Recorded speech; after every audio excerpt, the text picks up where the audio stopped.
মনুসংহিতার বঙ্গানুবাদ যদি দেখেন, মেধাতিথি ভাষ্য এটা লেখা থাকে। মেধাতিথির প্রসঙ্গ কেন আসছে, যে সুদূর অতীতে ওই সরস্বতী এবং দৃশদ্বতী মধ্যবর্তী ভূভাগ থেকে 5 জনা ব্রাহ্মণ বঙ্গদেশে এসেছিলেন যজ্ঞ কর্ম করতে।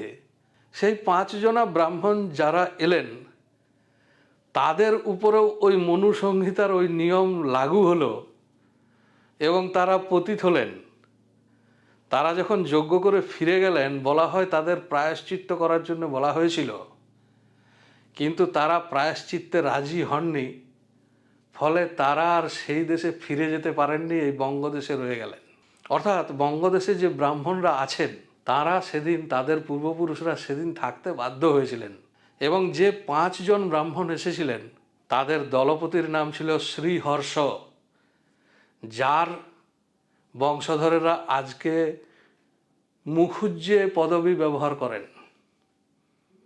সেই শ্রীহর্ষ, তিনি হচ্ছেন ওই মনুসংহিতার ভাষ্যকার মেধাতিথির পুত্র।